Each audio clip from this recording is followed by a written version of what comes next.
دو دفعہ آسمان کے فرشتے روئے ہیں. ایک 4000 سال پہلے جب ابراہیم بوڑھا باپ 96 سال کی عمر اور 6 سال کا بچہ، اور حکم دیا جا رہا ہے دشمن کے گلے پہ چھری چلانا تو بڑا آسان ہے کہ انسان جب وحشی بن جاتا ہے، جانور بن جاتا ہے، سانپ بن جاتا ہے تو اسے ڈسنے میں کوئی آر نہیں ہوتا، اسے کاٹنے میں کوئی آر نہیں ہوتا. لیکن سامنے تو اسماعیل کھڑا ہے، 86 سال کی عمر میں بیٹا ملا اور باپ 92-94 سال کا بوڑھا ہو گیا، اور میرا رب کہتا ہے ابراہیم اسماعیل کی گردن پہ چھری چلا دے. میں دیکھنا چاہتا ہوں تو میرا ہے یا اسماعیل کا ہے، تیرے دل میں میں ہوں یا اسماعیل ہے. کہ میرے رب ہزاروں اسماعیل تجھ پہ قربان کر دوں. چھری اٹھائی، فلسطین سے چلے اور پہنچے مکہ مکرمہ. بیوی سے کہا بچے کو تیار کرا دو، سیر کرانے لے جا رہا ہوں. بچے کو تیار کرایا. آج پہلی دفعہ بچہ باپ کو دیکھ رہا ہے، انگلی پکڑ کے اچھلتا ہوا جا رہا ہے، میرا ابا مجھے سیر کرانے لے جا رہا ہے. یعنی خبر کے چھری کے نیچے سے گزارنے لے جا رہا ہے. اور لیاری والوں کو پیغام دینے جا رہا ہے کہ اللہ پر ہر شے قربان کرنا سیکھو، اللہ کے لیے ہر جذبہ چھوڑنا سیکھو، ہر شے سے ہٹنا سیکھو. جہاں اللہ ناراض ہے ہٹ جاؤ، ہٹ جاؤ، ہٹ جاؤ.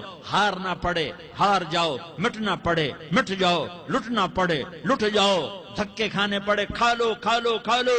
کہ دنیا میں سب سے زیادہ دھکے کھانے والا میرا حبیب محمد مصطفیٰ. مجھے لیاری کا کوئی گھر دکھاؤ جہاں غریب نے پیٹ پہ پتھر باندھا ہو. آؤ میں تمہیں دکھاتا ہوں. میرا نبی مسجد نبوی میں بیٹھا ہوا ہے اور ایک صحابی آتا ہے اور آ کر یوں کپڑا اٹھاتا ہے، کہتا یا رسول اللہ ادھر دیکھو، میں نے پیٹ پہ پتھر باندھا ہوا ہے، بھوک کی وجہ سے میں سیدھا نہیں ہو پا رہا. دو جہان کا سردار، مقام محمود کا مالک، عرش و فرش پر جس کے نبوت کے ڈنکے، محمد جس کا نام، احمد جس کا نام، طٰہٰ جس کا نام، یاسین جس کا نام، پیٹ سے کپڑا ہٹاتا ہے اور فرماتا ہے دیکھ میرا صحابی، تیرے پیٹ پر ایک پتھر ہے، میرے پیٹ پہ 2 پتھر بندھے ہوئے ہیں. میرے پیٹ پر 2 پتھر بندھے ہوئے ہیں. ہاں ابراہیم نے چھری نکالی. بیٹا تیرے ذبح کرنے کا حکم ہو چکا ہے. بیٹا کہتا ابا جلدی کر، دیر کیوں کرتا ہے؟ ہاں کہانی سنانی ہے لیاری والوں کو.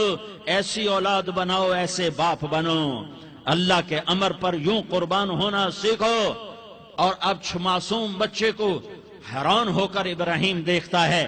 بیٹا تجھے پتہ ہے میں کیا کہہ رہا ہوں؟ کہاں پتہ ہے؟ آپ کہہ رہے ہیں میں ذبح کروں گا تو میں مر جاؤں گا، میں مر جاؤں گا تو مجھے آپ کی جگہ اللہ ملے گا، اللہ آپ سے بہتر ہے. مجھے دنیا کی جگہ جنت ملے گی، جنت دنیا سے بہتر ہے.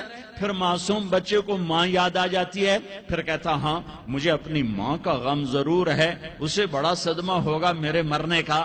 تو اپنا گریبان کھولا اور کرتا اتارا. کہا ابا میں جب مر جاؤں تو یہ کرتا سنبھال لو، یہ میری ماں کو دے دینا، یہ میری نشانی اس کے پاس رہے گی. جب کبھی میں یاد آؤں گا میرا کرتا دیکھ لیا کرے گی، اور تو اپنے کرتے میں مجھے کفن دے کر ادھر ہی دبا دینا، مجھے ادھر مکے نہ لے جانا کہ میری میت کو دیکھ کر میری ماں کو بڑا دکھ ہوگا، مجھے ادھر دبا دینا. ابا میرے ہاتھ باندھ دے، میرے پاؤں باندھ دے، اور لیاری والوں کو پیغام دے دو کہ اللہ پہ یوں قربان ہوا جاتا ہے. تم پیسے پہ لڑے، تم منصب پر لڑے، تم عہدوں پر لڑے، تم ایک دوسرے کے خون کے پیاسے ہوئے. کیا موت مر گئی ہے تمہارے لیے؟ کیا آخرت کو آگ لگ گئی ہے؟ کیا جنت کو آگ لگ گئی ہے؟ کیا جہنم کو بجھا دیا گیا ہے؟ کیا طارق جمیل کے لیے قبر کا ٹکڑا مقرر نہیں ہے؟ کیا اس کی جان کے نکلنے کا وقت مقرر نہیں ہے؟ کیا منکر نکیر میرے پاس آنے والے نہیں ہیں، تمہارے پاس آنے والے نہیں ہیں؟ 96 سال کا بوڑھا باپ بیٹے کے ہاتھ باندھ رہا ہے، کسائی کی طرح جسے بکرے کے ہاتھ پاؤں باندھتا ہے، پاؤں باندھ رہا ہے. پھر بیٹے نے کہا ابا مجھے الٹا لٹانا، سیدھا نہ لٹانا، کہیں تیری نظر پڑے اور تیرا ہاتھ کانپ جائے اور حکم ٹوٹ جائے، مجھے الٹا لٹا دے. وَتَلَّهُ لِلْجَبِينِ، الٹا لٹایا اور اپنا گوڈا ان کی کمر پہ رکھا اور ایسے ان کے سر کے بال پکڑ کر یوں سر اٹھایا، چھری کو نیچے سے گزارنے کے لیے. ایک ہاتھ میں سر کے بال، ایک ہاتھ میں چھری، گوڈا اس کی کمر پر، اور یوں آسمان کو دیکھا. ہائے ہائے کائنات ہل گئی، ابراہیم کی نظر آسمانوں پر گئی کیا؟ فرشتوں میں ہلچل مچ گئی، فرشتوں کو کیا خبر کہ آگے کیا ہونے والا ہے؟ کہنے لگے یا اللہ کیا تو مجھ سے ناراض ہو گیا ہے کہ اسماعیل کی محبت نے میرے دل میں جگہ پکڑ لی ہے؟ یہ لے تیرے نام پہ قربان کرتا ہوں، ناراض نہ ہونا، تجھ پر ہر شے فدا ہے، ہر شے قربان ہے، یہی لا الہ الا اللہ کا مطلب ہے۔ چھری چلائی، جب یہ کہا یا اللہ میں تیرے نام پہ اسماعیل کو قربان کرتا ہوں، ساتوں آسمان کے فرشتے زارو زار روئے کہ فرشتوں کو نہیں پتا آگے کیا ہونے والا ہے۔ دوسری دفعہ 4000 سال بعد یہ طائف کی وادی ہے اور یہ محمد بن عبداللہ ہے اور یہ بھاگ رہے ہیں اور پیچھے پتھر پڑ رہے ہیں اور وہ بھاگ کے پیچھے پتھر پڑ رہے ہیں، پھر آپ گرتے ہیں، پھر اٹھ کے بھاگتے ہیں، پھر پتھر پڑتے ہیں، پھر آپ گرتے ہیں، پھر اٹھ کے بھاگتے ہیں، پھر پتھر پڑتے ہیں، پھر آپ بے ہوش ہوتے ہیں، زید بن حارثہ اٹھاتے ہیں، باغ میں پناہ لیتے ہیں، پھر آپ کو ہوش آتا ہے، پھر آپ اللہ کی بارگاہ میں دعا کرتے ہیں۔ اس دعا کو سن کر ساتوں آسمان کے فرشتے زارو زار روئے کہ یا اللہ آج میرا تجھ سے گلہ کرنے کو جی چاہ رہا ہے۔ اشکو الیک ضعف قوتی وقلت حیلتی وہوانی علی الناس، میرے رب آج میں تجھ سے گلہ کرتا ہوں، تو نے مجھے کن لوگوں کے حوالے کر دیا جنہوں نے مار مار پتھر مجھے لہو لہان کر دیا۔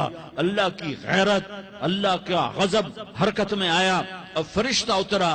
ہاں یہاں تو میں کیا کہوں، دیکھو اپنے نبی کا معاف کرنا، دیکھو اپنے نبی کا معاف کرنا، دیکھو یہاں تو بیٹا ماں کو معاف کرنے کے لیے تیار نہیں، بھائی کو معاف کرنے کے لیے تیار نہیں۔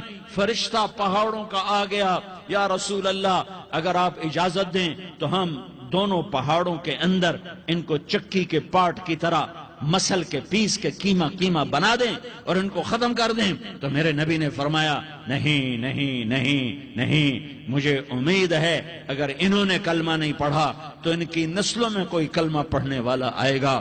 میں نے معاف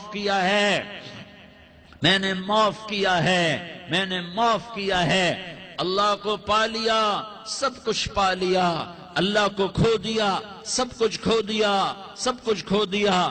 یہ لا الہ الا اللہ کا پیغام ہے، یہ لا الہ الا اللہ کا پیغام ہے، یہ لا الہ الا اللہ کا پیغام ہے کہ مرنے سے پہلے